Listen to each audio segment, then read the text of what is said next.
Hey guys, welcome to the Commander Lounge. As you guys can see, here is my new commander I built off of the 2016 Pre-Con Entropic Uprising, I believe it was called.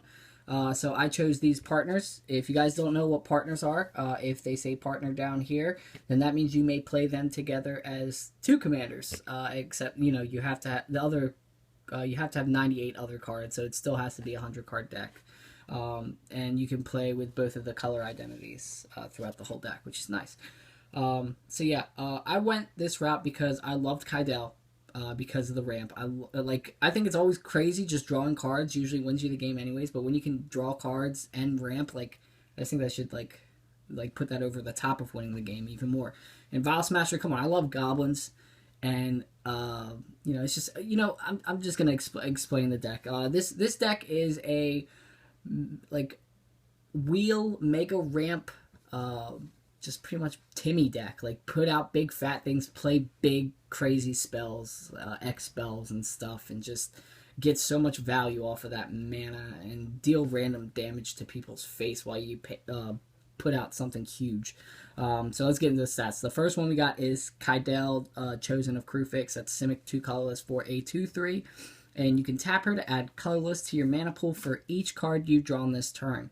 That is broken. That seems so crazy good. And I've seen in action. It is really good. We run a lot of wheel effect cards because we just want to ramp this as big as possible. And then Vial Smasher the Fierce is a Rakdos, 1 colorless for 2/3 Goblin Berserker. With whenever you cast your first spell each turn, Vial Smasher the Fierce deals damage equal to that spell's converted mana cost to an opponent chosen at random. I love that it's chosen at random because it does. I keep telling people hey, the dice didn't hate you. It wasn't me. I usually like doing that anyways. I usually always roll for damage to begin with. So the little goblin just fits me. So this rubbed my Timmy ways, and this rubbed my randomness damage ways. So it seemed perfect. And I also wanted to build something different, and this is definitely different for me. So into the utility lands, we've got Strip Mine to deal with problem lands. Ghost Quarter. I really like this for multicolored decks because not only does it deal with problem lands, but it can also fix your basic lands if you need to. Rogue's Passage. I got a lot of big dumb things with no trample or evasion, so it's really important to have Rogue's Passage in here. Same thing with Kessig Wolfrun. And Kessig Wolfrun just works really well with Kydel with the Mega Ramp that can make this X astronomically sweet. Next, Homeward Path. You're playing big dummies. You want to keep your big dummies. So, Homeward Path seems like a good card. Command Tower. Tap for all colors. Mana Confluence. Ouch. We tap for all colors. City of Brass. Ouch. We tap for all colors. Grand Coliseum. Ouch. We tap for all colors. Reflecting Pool. You tap for the colors that lands you control can produce. Exotic Orchard. You tap for colors that your opponents could produce. Transguild Promenade. Comes in play tap. Pay 1. Taps for all colors. Rupture Spire does the same thing, taps for all colors. Opal Palace, we don't really worry about putting 1/1 counters on commanders. We just need another land that could tap for all colors, so put it in. Vivid Grove, I love the Vivid Cycles. I think they're solid for a multicolored deck like this, so we run the 4 Vivids. Into my fetch lands, we got the budget fetches. We got Evolving Wilds, Terramorphic Expanse, Jund Panorama, and Grixis Panorama, probably my favorite fetches. I really love these cards. I think they're very underrated. Next, we run the Tri-Lands. Probably Necropolis, I think. Necropolis, I don't know. Frontier Bivouac, I think it's called. Opulent Palace. Savage Land. And dual land, we run Raging Ravine because it's our only man land we're running. Because, I really love this man land. I think it's one of the best man lands for Commander. I like it. And then the basics are in the form of 3 forest, 3 mountain. There should be a third. Yeah, 3 mountain, 3 swamp, and 3 islands. All right, so now into the ramp. I know Kydel, pretty much mega ramps. So he pretty much does everything we need ramp wise, but just in case she gets answered a bunch, we should still have ramps outside of Kydel. We shouldn't always be completely focused on our commanders to do everything for us. We should have backups. So we got Soul Ring for that. Burgeoning finally got to actually play this card. I got it was the first time I played it last Monday, and this card is broken good. It's insane. Then I'll move this in. Next is Sakura Tri-Belter, Rampant Growth on a stick. Cultivate, crazy good ramp card. Kodama's Reach, if you like Cultivate, you'll like Kodama's Reach. Hello. Burnished Heart is Explosive Vegetation on a stick. Explosive Vegetation is Explosive Vegetation and a sorcery. Chromatic Lantern is sweet. I love that they put these in the precon decks because I feel like it's very important. It's really good. Next, into the draw thing. We gotta have good draws to make Kydel tap for more. So the first one, Brainstorm, draw 3 cards. So she'll be tapping for 4 that turn already with just this plus your draw step. But it's just a great way to dig. It's good with the fetch lands. It's just sweet. Faithless Looting. We run some of the looting cards also because we do have a Reanimate sub-theme to this deck. We're mainly focusing on Mega Ramping, but every once in a while, like if they keep our commanders in check, then usually I'll try to go out the other way with Reanimation. So Faithless Looting seemed like a good spot. Draw 2, discard 2, and with Flashback. Cathartic Reunion is another good one. You discard 2 cards in your hand, then you can draw 3 cards. Seems solid. And Sultai Charms in here, it could do the loot effect, but it could also destroy target monocolored creature or destroy target artifact or enchantment. Seems like a great commander card. That's why I put it in here.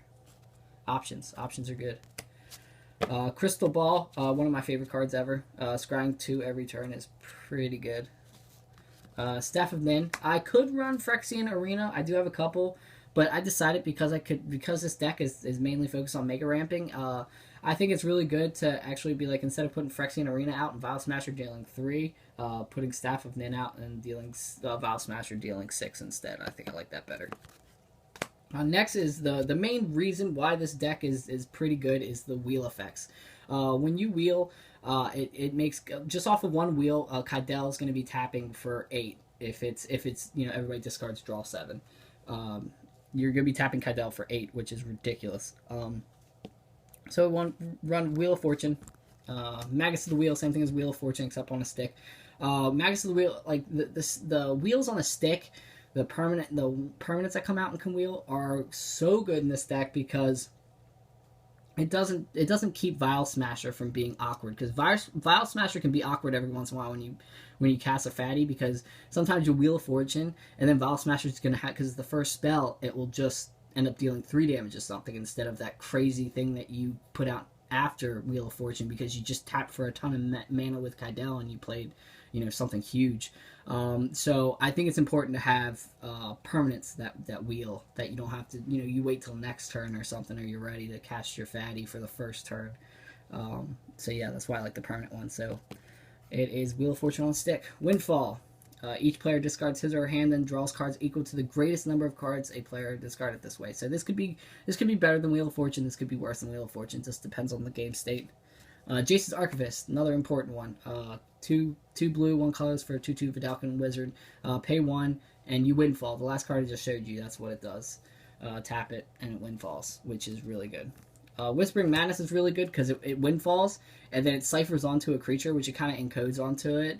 You put it behind the creature, and then when that creature deals damage, you cast that card for free after it deals damage to a player. So then you Windfall again, so you can get multiple Windfall effects. So if you do 7 twice, that's 14. That's your draw step. That's 15. You're tapping Kydel for 15 just off of those 2 wheels.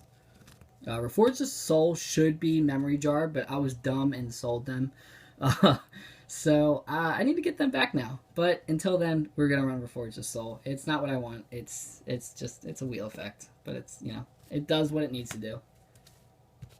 It's not what I want, but it's what I needed. But we do have Magus of the Jar, which is Memory Jar on a stick. So you can sacrifice Magus of the Jar. Each player removes his or her hand from the game face down and draws 7 cards. At the end of turn, each player discards his or her hand and returns the original hand from that was removed from the game back to hands. It's pretty sweet. Another way to do the wheels permanently instead of just sorcery speed is well, you know what I mean. This is Runehorn Hellkite. It's 6 mana for a 5/5 flyer, and when it's in the graveyard, you can pay 6, exile it, and from the graveyard, of course. And each player discards his or hand, then draw 7. So it's a nice way to get around casting a spell, casting your first spell for Vial Smasher. Less awkwardness. Dragon Mage is the same way. It's 7 mana for a 5/5 flyer, and when it deals combat damage to a player, each player wheels, basically. So once again, I do that, and then I can tap her for a bunch of manas, and then hopefully get out something huge for Vial Smasher to fling randomly at someone's face. Okay, Notion Thief. This card is ridiculous. Shout out to Mythic MTG Tech. I saw their video last night, and I originally didn't have this in the deck. Last night I put it in just because of how he explained it. Notion Thief is ridiculous in this deck. I don't run tutors in my deck, but if you guys want to build this more competitively, run tutors, and this might be the first thing you want to get besides like Soul Ring. Because like the way he explained it is basically like in a 4-player game, your wheels, like Wheel of Fortune, turns into everybody discards their hand, and then you draw 28 cards in a 4-player pod. Like that's sick. And then you tap Kydel for 29 colorless mana, and that's where your X spells come into play and do work. Like Notion Thief is just, it's broken in this deck. It's really, really, really good. So on to the removal. We got Putrefy. I love Putrefy because it gets rid of a creature and artifact. They're both relevant in this format. Beast Within. Get rid of any permanent. Give them a 3/3 beast. Seems fair. Scour from Existence. I want to add more expensive spells because we are mega ramping. So we got instant speed, exile target permanent for 7. Spine of Ishsaw. Pay 7. It enters the battlefield, destroy target permanent, and then when this is put into the graveyard, return it to your hand. So you can do it over and over again if it gets blown up. And then the Oceanit buttons. We got Boom Pile, the new card. I love it because of the randomness. It could be a even better Oblivion Stone, or it could be just an awkward artifact that's still out on the table. I love the randomness of it. I love the name of it. I love the goblin in it. It's a great card. I think it's sweet. Perilous Vault is your more serious version, your more serious Oceanit button, in the form of exiling all non-land permanents while also exiling this, of course. Cyclonic Rift. Sorry, I mean you have to. If you're playing blue, you have to play this card. I think it's I don't know if you could call it the boogeyman of the blue. Blue. I mean, blue doesn't usually have wraths, but every person that's facing a blue deck always has to worry about this card. Like this card usually wins you the game. Next is removing graveyards. We got Rakdos Charm. It doesn't just remove graveyards. It exiles from target player's graveyard. Exiles all cards. It destroys target artifact, or it messes with token players. For each creature, it deals 1 damage to its controller. So if somebody goes really wide with tokens, like if they swing at you, like you can instant speed. Like if they make infinite goblins and they attack you with infinite goblins, you just say, okay, take infinite damage. So Rakdos Charm is sweet. Ghastly Conscription. I'm not too sure about this card yet. I need another graveyard removal, and I thought this was sweet because of my mega ramp. I might as well run something splashier. So it exiles all creature cards from target players' graveyards and face down pile, shuffle the pile, then manifest those cards. So it's sweet. I can do that. I could also, because I have a Reanimate sub-theme in this deck, I could also use this on my own graveyard. So it could be sweet doing it that way too. Next is my regrowth package, my recursion package. One in the form of Nyx Weaver. Once again, we do have a reanimation sub-theme. So at the beginning of my upkeep, I keep putting 2 cards from my library into my graveyard, which can fill it up for that reanimate sub-theme that I need to get to sometimes. But I really like it because I can pay Golgari and 1 colorless to exile this card and return target card from your graveyard to your hand. I really like that.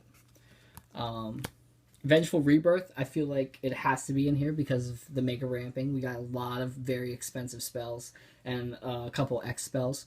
Returns target cards from the graveyard to your hand. If you return a non-land card this way, Vengeful Rebirth deals damage equal to that card's converted mana cost to target creature or player. So it can kill a huge creature, or it can just dome someone to the face for like 10 to 12. It seems really good, or even more than that. Like it could.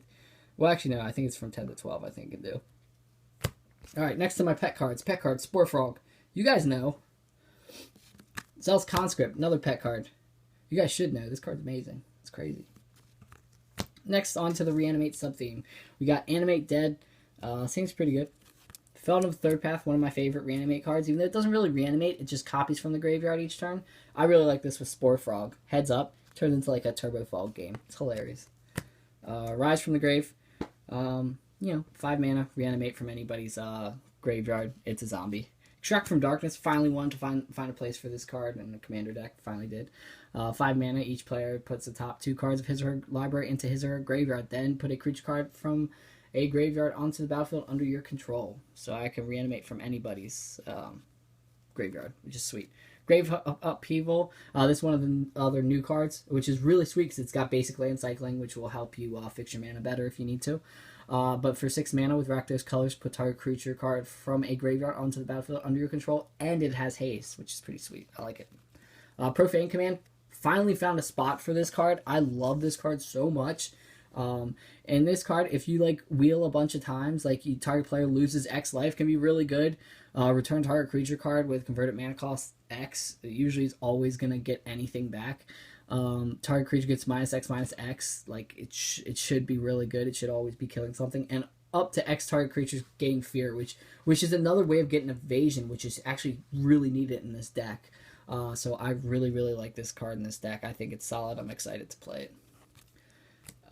So the last reanimate thing, you might as well go out with a doozy with Living Death, being able to destroy all creatures on the battlefield and then bring back all creatures from the graveyard to the battlefield before everything gets destroyed. It's weird how they do it. You exile all the creatures on the battlefield, bring back all the creatures from the graveyard to the battlefield, then take all the creatures in exile, put it in the graveyard. It's such a weird worded card, but it's such a sweet card at the same time. Alright, so what kind of fatties are we either mega ramping into or reanimating? Well, we're starting with the little guys. Conduit of Ruin is 6 mana for a 5/5. When you cast it, search your library for a colorless creature with converted mana cost 7 or greater. Won't be a problem. The first creature spell you cast each turn costs 2 less to cast. So this is also pseudo ramp, which is sweet. Next, Dread Defiler, 6 and black for an Eldrazi 6/8. For a colorless and 3 generic, exile a creature card with from your graveyard, and target opponent loses life equal to the exile card's power. I know this could mess with my reanimate sub theme, but I think it's more important because by the time of dealing like a lot of damage through like either attacking in, Vile Smasher from casting something crazy, like you could exile something and deal like the last 10 damage you need to somebody sometimes with this card. I think it's solid in this deck. Mirror Battlesphere, I think it was just a solid 7 drop. I need it in colorless. Puts 4 1/1 mirrors out, and then I can tap those 1/1 mirrors while I attack with this guy to deal 4 to someone's face, and to also give basically +4/+0 to this guy while I attack. If you can make more mirrors, it does more things when you tap them. So sweet. Breaker of Armies, once again, it doesn't have a lot of there's like really no real evasion. Like you have to work for evasion in this deck. So the Prized Unicorn on steroids gets a nod in this deck. 10/8 Prized Unicorn, let's do it. Next, Kozilek the Great Distortion. It's 10 mana for a 12/12. That's why we really want it. And then when you cast it, if you have fewer than 7 cards in hand, draw that many. So it also can do more rampies if you need it. It's Menace, and I can discard a card with converted mana cost X counter target spell. I don't think we worry about that too much since we have so much expensive stuff, but it could be relevant against some decks depending on who I'm facing, so we'll see. Next is Desolation Twin. I mean, mainly it's in here because it's 10 mana. It's a 10/10 dum-dum that when you cast it, put another 10/10 dum-dum. Let's do it. Decimator of Provinces. This is a newer one from Eldritch, I believe.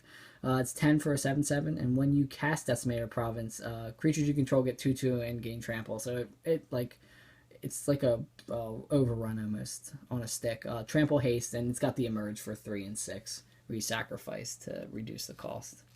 Seems decent. I like it. Next is Metalwork Colossus. Once again, he's just a big dummy. 10/10 for 11. And it costs X less, where X is the total converted mana cost of non-creature artifacts you control, and sacrifice 2 artifacts to return it from your graveyard to your hand. Next is another new card, which is Primeval Protector. 1 green, 10 colorless. This costs 1 less to cast for each creature your opponents control. And then when it enters the battlefield, put a 1/1 count on each other creature you control. So it pumps that, makes my fatties even fatter. I don't really worry about this. I just like this, and I like this. Those are what matters the most. I mean, this is nice, but yeah, sweet. Next, the only probably scary cards in here are the Pathrazor of Ulamog because of Annihilator 3. It's 11 for a 9/9. It can only be blocked by 3 or more creatures. and It That Betrays, which is Annihilator 2. And whenever an opponent sacrifices a non-token permanent, put that card on the battlefield under your control. I mean, it's 12 for 11. I couldn't say no with the Mega Ramp. I mean, we're going to put 2 Annihilators in here. It happens. I love the cards, too.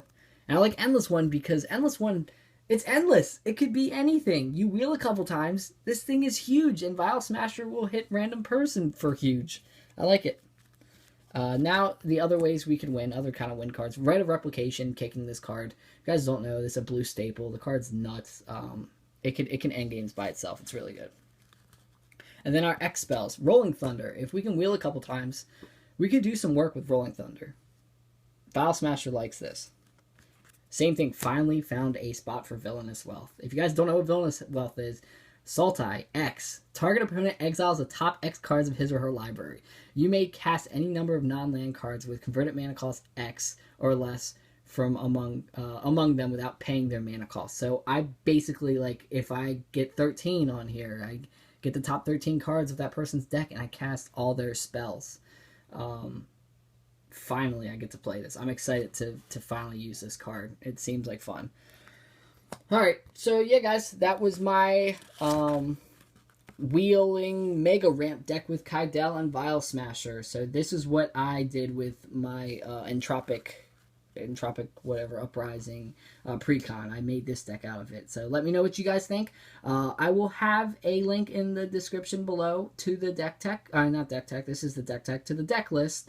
Let me know what kind of decks you guys built from the new precons that came out. Let me know what cards you guys really loved from the new Commander set. And yeah, guys, I hope you guys enjoyed. Like, favorite, and subscribe. And take it easy, guys.